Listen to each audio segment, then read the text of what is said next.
Hello, everybody. Tom Woods here, and I think you know what this episode is all about. Of course, it's another post-debate commentary. You haven't had one of these in months and months now, but Lew Rockwell is here for the traditional post-debate discussion. Of course, you know Lew is the founder and chairman of the Mises Institute at Mises.org, Mises.org, one of the greatest websites in the history of the world. This alone makes him one of the world's great benefactors for all good folks out there. He also served as chief of staff to Ron Paul. He publishes LewRockwell.com, which all the cool people read every day, and he's all around a great guy. When you're at LewRockwell.com, you want to look at his blog, and he's got two blogs there. In particular, you want to look at the Political Theater blog, because there you can follow Lew's commentary. In fact, I'm going to ask Lew about the future of the Political Theater blog in just a minute.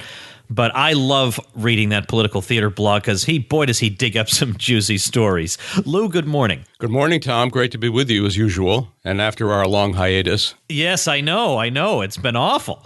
Well, I don't know if no, actually, it's not having to watch a debate's been good. Not talking to you has been awful.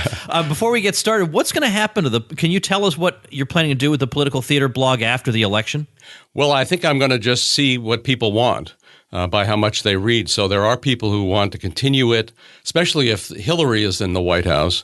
There'll be a lot of hot stuff to talk about. But with Trump in the White House, too, there's my guess. So it may continue if there's readership. It gets great readership now, and that's what's going to determine. I'm going to continue it. If people are not interested and don't read it, then I probably will not continue it. So I'm just going to let the people be the judge. All right. How about that? Okay. So I vote for you continuing it, but that's for my own selfish reasons. You get more than one vote, Tom. I appreciate that. Thank you very much. All right. What's your overall impression from last night? Well, I think that Lester Holt was, of course, in the tank for Hillary, like all the networks. I think that just from the visuals, I thought that it was very interesting to see the two faces side by side during the entire debate. I thought that Trump, whatever was wrong with his facial expressions, was all honest. It was exactly what you could tell what Trump was thinking by looking at his face. Hillary was entirely phony. I mean, not only what did they do to her while she's been away? Botox, or has it some kind of Hollywood trick where they get rid of all her wrinkles and her jowls and her pouches and so forth? Or is it just super duper pancake makeup from outer space? I mean, something happened, and she looks like a younger Cruella de Vil. She had a nice hairdo, and she pretended to be ha ha ha ha ha, laughing the whole time. Yes, isn't this funny? And that, of course, was phony because she would have, like Glenn Beck, she would have loved to stab Trump if she'd gotten the chance, and she certainly has killed a lot of people in her life. So I guess that she must get a charge out of that. So there was that. I think that. She did a better job of sort of in the traditional sense, and this was her 40th debate of this sort, Trump's first. On the other hand, Trump, he did nowhere near as well as he could have. I think that he didn't go after her about the Clinton Foundation when she's going on and on, for example, about all the world leaders she saw and the travel she took, and he could have said, how many of them bribed you through the Clinton Foundation? Yeah, right. And he talked very little about the emails. He didn't talk about all the things wrong with her. And of course, he said that he didn't bring up personal stuff. He could have said, when she's talking about he's mean to women, why didn't he say something like, Hillary, we have to look at your record of attacking the women your husband had victimized again and again and again. That's all. I mean, he didn't have to bring up details. That would have been enough. It would have knocked her off. She was pretty much on topic the whole time. I think that would have knocked her off. Since Lester Holt was never going to ask anything like that. What happened? I think I don't think any Trump voters changed their minds. I don't think any Hillary voters changed their mind. But if you were paying attention to her, how shall I say this? Trump just seems more of a human being. She's more of a robot, and a very nasty robot. And I think. I wish he talked about how, of course, he would renounce a first strike. But I think we all understand that she's the one most likely to start a nuclear war. She's going on and on about Russia and espionage. He should have said, you leaked far more national security things in your emails. And as to, and I thought at the very end when he was asked if he would support her if she won, would he accept the results? I think he should have said, well, I think, of course, if the Electoral College votes that way or if it's a tie, the House of Representatives, yes, I would accept those results. But if the election had been rigged, if exactly as Mrs. Clinton did to Bernie Sanders and stole the nomination from him, the state of California and other places, as clearly revealed in the leaks from the DNC, and I urge everybody to look at those leaks, even though Mrs. Clinton doesn't want you to, and I think he should have, when she was going after him about he hates women and so forth, I guess he couldn't have said this, but what I would have loved him to have said was, I know it's the first rule of feminism that don't you dare ever treat a woman any differently than a man. By the way, but don't ever criticize a woman. So, he said plenty of guys are fat and ugly and so forth, and that's his style. Nobody cares. So when he says it about Rosie O'Donnell, it's supposed to be a hate crime of gargantuan proportions. I also think he should have come back at her when she called every single white American a racist. I mean, so in other words, everything that's wrong with many aspects of the country, it's the white man's fault, the straight white man, of course. So that's he has been the one guy to talk against political correctness. I wish he'd done that. So I think this was the first one. There are two more to go. He's got a chance to hone his game, and my guess is he will. I think he listened to some bad advice about treating her in this professorial manner or whatever. And he should have gone after Lester Holt. I think in the next, these. I think she called him, by the way, Donald during the entire thing. He always called her Secretary Clinton, and so forth. And he called Lester Holt Lester. Shouldn't have called Lester Holt. He should have called him Mr. Holt. It makes it easier to attack him, and he should have attacked him. His people love it. Americans don't trust the media. They don't like the media. I don't know if you saw the hilarious article in the Washington Post yesterday saying, don't call us the media. We're not just one blob. We're all individual newspapers and TV stations all seeking the truth and so forth. Well, they are a blob. So it's he should attack the media. He should attack her. And she certainly got out the knife and tried to slit his throat right at the end in the most personal and nasty way, showing for the moment the real Hillary peeking out of that mask of pancake. And so I think my guess is he learned. I don't know whether this is Kellyanne, his campaign manager, responsible for this. My guess is it's not the Breitbart guy. But I think he'll do better the next time. And I think this didn't change anything. And as Joe Bob Briggs pointed out, he said, if we judge this by the Rocky standard, he's still standing after a fight with somebody who's far more experienced. And he said he had to sort of give it to him on points for that reason. So I don't know. I was disappointed in a lot of what he didn't do. I was disappointed in some of the things he did do. I wish he talked about the Fed more. I wish he talked about what's wrong with NATO more. I wish he talked about – he did bring up the Fed, so that was excellent. And Hillary, who, of course, has said no president and no candidate for president should ever even discuss the Fed because it can roil the markets. Well, oh, yeah, right. Yeah. So he could have talked about – maybe he could have talked about how it looked like Janet Yellen and Hillary were separated at birth. I guess he couldn't talk about that, but it's so he brought up some good things. He didn't bring up enough good things. My guess is he'll do better. He's a learner. He's smart. Maybe he had bad advice. Maybe it was his own introspection. But I think 2 and 3 are going to be a heck of a lot more interesting. All right, let me go through some of the points you made. First of all, I want to tell people I'm very, very sorry to have to say this, but for the second debate, I won't be able to do a debate episode because the theme cruise that Bob Murphy and I are hosting sets sail that very day. And we ain't going to be watching no presidential debate aboard the Royal Caribbean Liberty of the Seas. That's not going to happen. But we will make sure and get to the third one. And maybe to do penance, we'll do pence for penance, we'll call it, as Lew says. Maybe we'll do the vice presidential debate. All right. Yeah, I want to review some things you said here. First of all, the media, we're not a blob. Don't call us the media. Okay, I'll call you the blob. I think blob is preferable. Secondly, mention of the Fed by a candidate roils the markets. Well, first of all, That is a great argument against the Fed. Yeah. And secondly, that shows what a delicate flower our economy is right now. You can't even talk about one institution without ripple effects through the whole thing. Tom, the Fed needs a safe space. Yeah, you're darn right. Yeah, apparently so.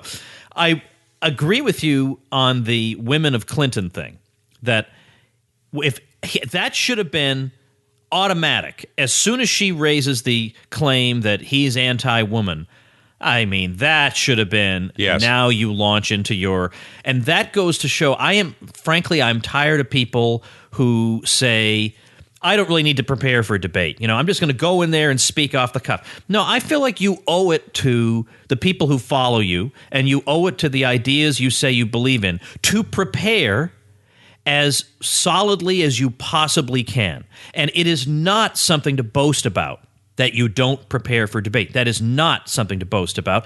You should be able to be human and totally in command of the facts, totally in command. He's letting her get away with everything. He's letting her get away with the 2008 recession was caused by stupid people like you who want to lower taxes. What? You're going to stand there and let her say that? Yeah. I mean, you should give her an impromptu 30-second lesson on what really happened and talk about Chris Dodd if you want. You can talk about how bipartisan it was. Do whatever you want, but you don't stand there and take that. Then also, I was surprised. I mean, she looked in robust health. She didn't wither after 90 minutes. She didn't have a coughing fit. She didn't have anything. Now, Tom Mullen, who's been a guest on the show a couple times, said his suggested question that Lester Holt should ask is to both candidates, can you tell us what medications both of you have taken in the last 24 hours? But that Lester chose not to ask that particular question. All right, let's jump into some particular things. It's, of course, very bad that Trump more or less agrees with her on paid medical leave. I did an episode on the problems with that, and I'll link to that at tomwoods.com/746, the page for today. So I've already covered the economics of why paid family leave is actually not a good thing, and as usual, it's a case of we're helping families, but you're not really. But then Hillary kept on talking in her discussion of her economic plans about investments. We want to make investments in green energy and infrastructure. So these are all basically fake jobs, because once that job is over, well, certainly infrastructure, once that's over, then what does the guy do? He's built a bridge to a job he doesn't have on the other side. What does he do? There's nothing long-term about that. It's all fake. And her criticism was that Trump allegedly believes in so-called trickle-down economics, where you give tax cuts to the rich and that stimulates the economy. He could have come back and said, how many people in this audience have been hired by a poor person? Can anybody tell me that? Just something simple so that they see his point. But again, he just sat there and took that. And he didn't say, man, your investments are nothing like my investments that actually turn a profit. They're just a bunch of political hacks rewarding their friends. It's all cronyism. But again, missed opportunity, sailing right over, because unfortunately, what he has very much in abundance in terms of enthusiasm, he lacks in terms of intellectual curiosity. It's very, very disappointing. He was letting her get away with murder last night. And of course, she has gotten away with murder. Yeah, I know. I meant more figuratively this time. But you're right. He mentioned the Fed, that it's political and that we're in a big bubble. Yes. And that's more than any other candidate. She didn't dare come back at him over that. Not a word. So I thought that was interesting. Yeah, not a word. Now, what do you think about the tax return thing? Well, I think it hurts some, but I think he let himself get rattled by it. He should have been prepared for it, and he could have said, as you pointed out, you release your Goldman Sachs speeches, you release all your deleted emails, I'll release it, even though my lawyers tell me, well, we're under audit, it's not smart to do it, but I'll go ahead and do it. I don't think I don't think people are going to vote or not vote for him based on whether he's released his tax returns. On the other hand, it discombobulated him last night. So, and of course, with the help of Lester Holt too. So, and I don't think he handled the birther thing well. I wish he hadn't ever addressed it to begin with. Some people say that was Mike Pence responsible for him wanting to address it. He just should have said, he could have said something like, this would be very hot. He could have said something, we know less about Barack Obama than any president we've ever had by a mile. So there's lots of stuff. We don't know anything about his family. We don't know anything about his background. We just know the little press releases that the government and the media have put out for us. So is he a citizen? Well, okay. But I'd like to know about his background. What's the real truth about this guy? And I think it's probably a good idea that he, said that the Clinton campaign, although he did it ineffectively, very ineffectively, was responsible for putting this out. Took him forever to get going. Yeah, and of course it was. And he did mention that hilarious photo of Obama looking like Ajamima in his Somali gear, and So there's a lot to say. We know nothing about Barack Obama's background. So why is that? It's not because there are all kinds of great things about him they're hiding. We don't know anything about his career in this country. We don't know who promoted him all along, how he was able to go to the most expensive private school in the country. His mother, clearly a CIA asset, if not an operative. There's a lot. Obama comes from a very suspicious background, very suspicious, and that's why it's not covered. So my guess is he should have gone on the attack. He should have said, you're calling on me to release my tax returns. How about releasing everything about Mr. Obama's background, which you people have so successfully hidden? Obama's not a popular guy. Anybody who loves Obama, how shall I put this, is never voting for Donald Trump. So I think, of course, he'd be called a racist and all that, but he's called that anyway. So I wish he had gone after that. He shouldn't have let her get away with it. He should have talked about, when he talked about it wasn't the Russians, he should have said, a lot of people think it was the poor guy who was mysteriously murdered, the insider at the DNC who actually was responsible for the leak. But you'll notice that Mrs. Clinton talks all the time about the Ruskies did it. It's like the Cold War a monster coming out of the swamp. It's like something from the 50s, her very dangerous rhetoric on all of this. But she doesn't want you to look at what was in these leaks. It's how the DNC operates, the corruption, and the theft of the Bernie Sanders nomination, or certainly of the theft of Bernie doing much, much better than he was alleged to have done. So is she going to? And at the end, he should have said, if the election was clearly rigged, yes, I'll support her, but there's nothing wrong with investigating what happened and in talking about it. And I'm just not going to sit down and salute her if I feel that she and her cohorts have stolen the election. She's stolen elections in the past. We have to wait and see. And the whole idea about whether, I support her or not. Question is, did the American people actually support her? And my guess is no, they won't have supported her if you people in the media and the government all claim she won. Yeah, he did mention Bernie Sanders briefly. I think he could have stuck the knife in a bit more on that. Not enough. Yeah. And he did say that these guys, the 56 neocon warmongers who had an ad denouncing him, Republican neocon warmongers, and he could have said, your fellow neocons, your fellow warmongers. He didn't go after her for being a very dangerous warmonger. She wants all these wars, and it's morally bad. It's dangerous for the whole world. It's bad for the economy. So he didn't do what he ought to. He didn't do what he ought to have done. I won't say he didn't do what he had to have done, because I think he's got time in the subsequent debates. On the other hand, will as many people be watching this? I don't know. I did notice, for example, in the Drudge poll afterwards that he won, of course, with Drudge, that seems to be many fewer people voted in this that had voted in the primaries. And my guess is when we see the stats on the viewership, we'll see that a lot of people tuned out of this. I think relatively few people watched the whole 90 minutes. Tom, there were points at which, if I hadn't been doing the show with you this morning, I wouldn't have watched the whole thing. No, of course, no, neither would I. A lot of it was very boring and stupid, and of course the audience was packed for her, as they were not supposed to cheer and applaud her, but of course they did.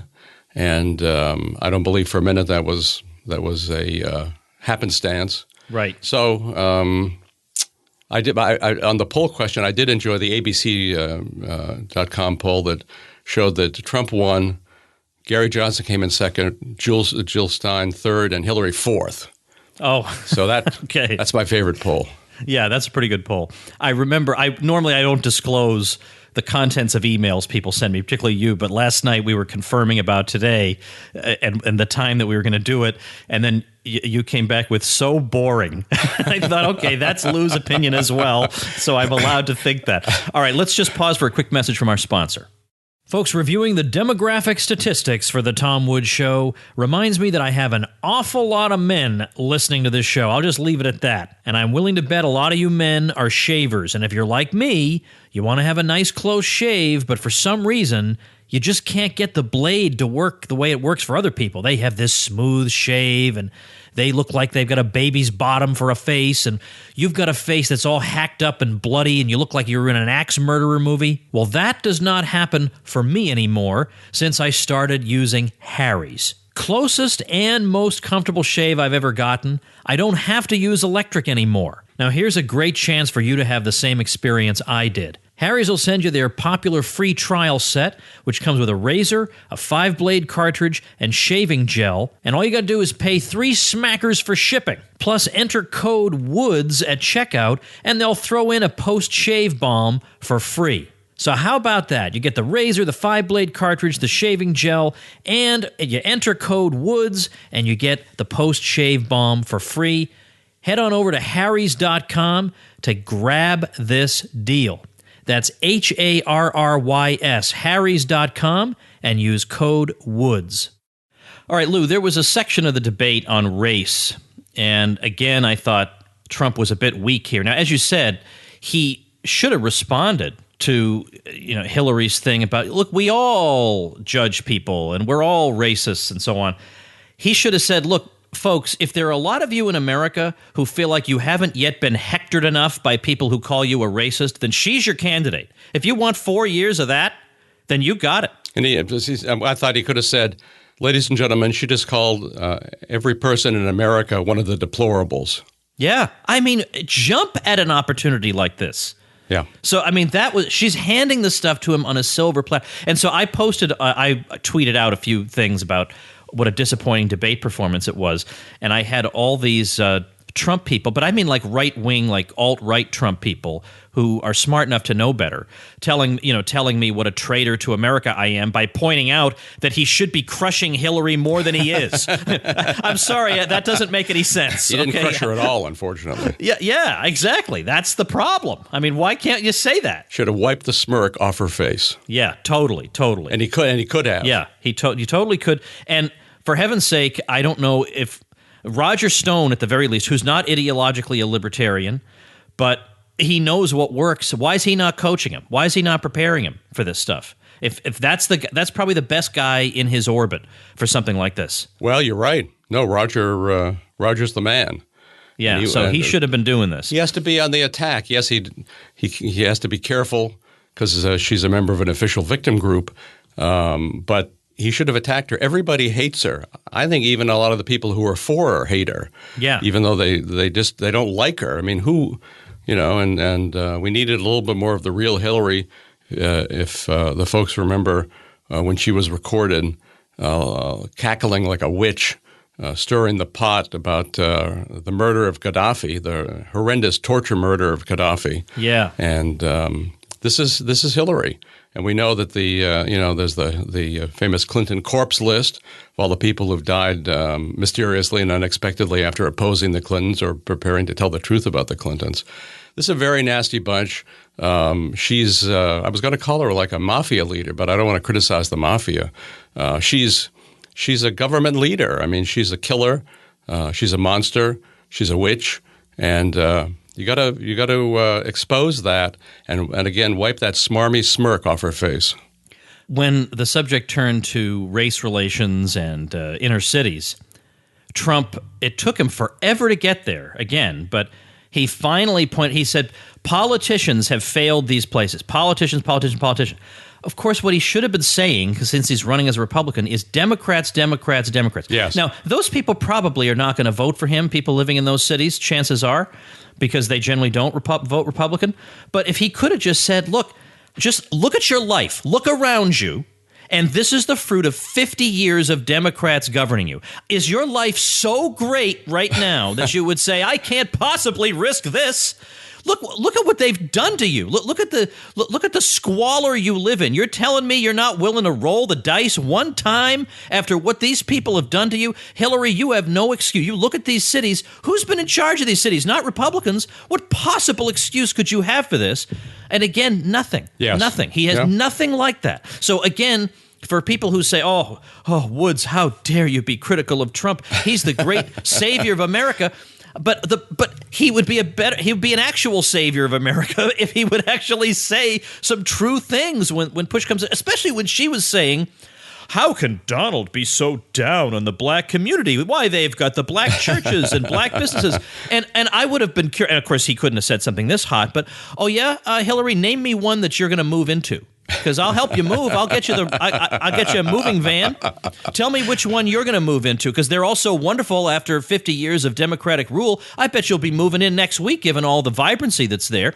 Now, of course, he can't say it quite that way, but you can say something edgy. Well, you could say that's certainly why you live in a walled house in Chappaqua. Yeah, right. Exactly. All Instead, white Chappaqua. He allows her to get away with murder even on that. And for that matter, Obama's moving to an all-white gated community in Southern California after he gets out of the right. He's not moving back to the south side of Chicago.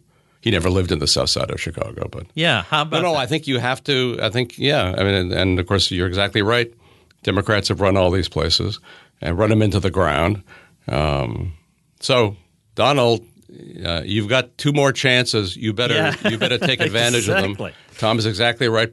Get Roger Stone in there to spend a couple days with you and to prep you for cutting her off at the knees. And you can do it without having people say, "Oh my gosh, he criticized a woman. How dare he do that?" Or or he criticized a black moderator. He was, Lester Holt was clearly on the Hillary team. There are even some people who think, and I mean people who might be in the know. I can't say any more than that. That there's some people feel that even she wasn't necessarily knew the questions in advance, but she sort of knew how things were going to go in advance. And people, if she's going to be the president, you have every reason to try to curry favor with her. So did Holt or did somebody else in NBC do that? It's very possible. But again, you're right. She prepared heavily for this. She's done. This is the 40th such debate she's done, and in this, she knows what she's doing. But she is so vulnerable. Donald, replay what Tom has said in this interview. Listen to what he's saying. She's very vulnerable, but you have to take her down. So. And look, it's like at this stage of American history, that's all you have against Hillary. I mean, I know you have Gary Johnson, but I mean, in terms of somebody who's going to come out swinging, unfortunately, this is it. So, I mean, I'd like to see him do well just because she needs to be crushed, basically, and then we'll deal with him later. But she's got to be crushed in front of a live audience. No, plenty wrong with him, of course. But I think we both agree that she's far more dangerous, not only for our own country, but for the whole world. And I think there's a number of things wrong with her, not just physically, but I mean morally and spiritually. And she's a killer. She loves killing. These, of course, are oftentimes the people who rise to the top in the state. So far as we know, Donald Trump has never killed anybody. She's killed tens of thousands of people, maybe many more than that. She certainly has cheered on the killing of millions of people. So what a nasty person. It's Donald. It's your duty. It's your moral duty to take her down. So listen to what Tom is saying and go after her. And of course, the media is going to say, "Oh my gosh, you misogynist! You dared to criticize a woman." You know, it doesn't matter. Nobody cares what the media is saying. Nobody. I mean, bear in mind, Hillary gave that alt-right speech where she basically said, this guy is attracting white supremacists on a huge scale and blah, blah, blah. And he's still ahead in the polls. So that goes to show to me, yeah, it'll still ruin your career if people call you certain names.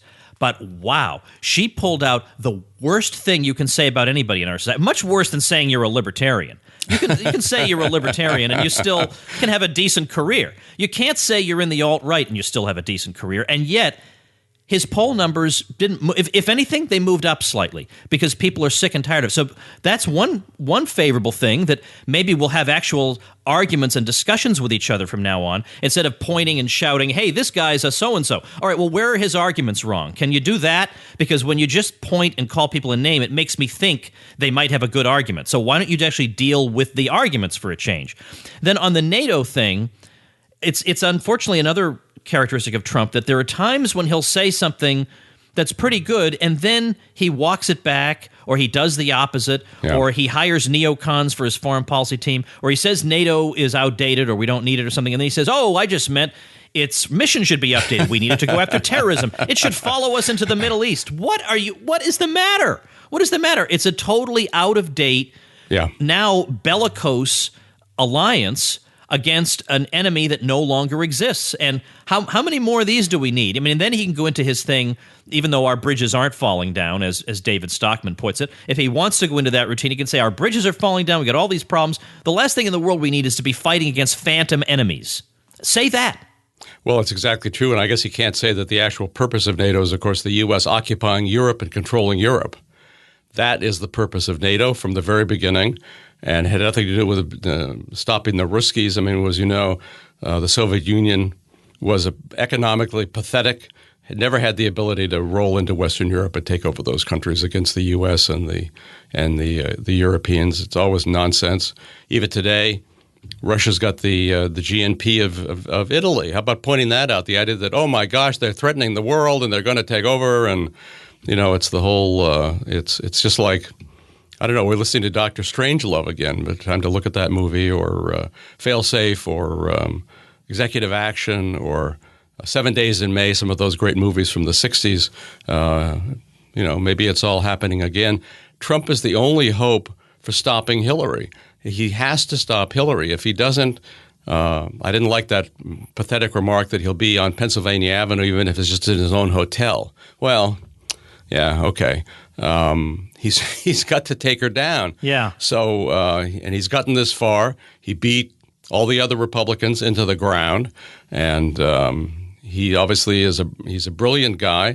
He's not an intellectual, which is okay. But in general, but if you're going to do this, you've got to have the right advisors, and you've got to learn the right things. This is a guy, you don't build a skyscraper just by not preparing for it. Anything he does in his business life, he is extremely detail-oriented, extremely well-prepared, knows every single thing that's going to happen, knows everywhere every dime is being spent. That's why he's so successful. But he's not treating this like that. He has to treat it again like he's building a building.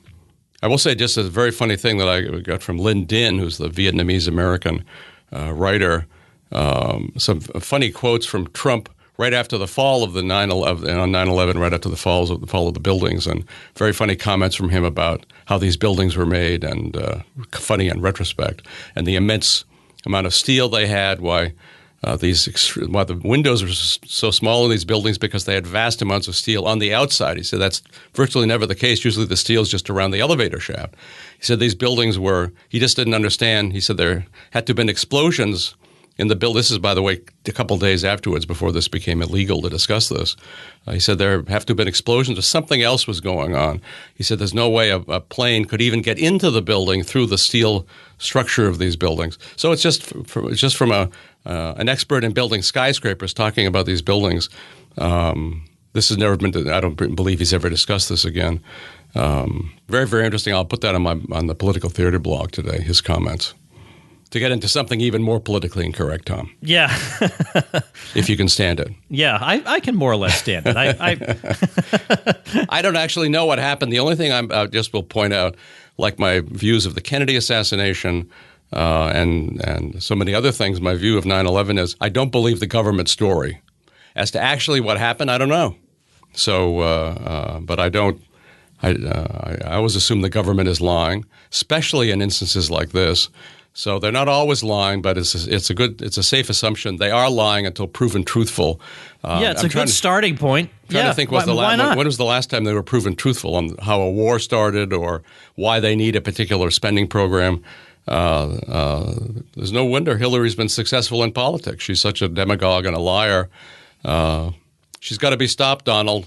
It's your job. You're the only one who can do it. Get going. Yeah, right. Listen to Tom Woods. Call Tom Woods as an advisor, as an economic advisor, and as a campaign advisor. Then you'd be sure of victory. Tom? I just want some entertainment here. That's what I want. I know the political class will, brush the dust off their, off themselves and continue and carry on one way or another. But in the meantime, I at least want to see some interesting fireworks. And unfortunately, we didn't get that just yet. All right, Lew, I'm going to, of course, urge people to check out LewRockwell.com, in particular, Lew, L-E-W, LewRockwell.com. And then when you get there, click Political Theater, because that's where the real sparks fly a lot of times over there.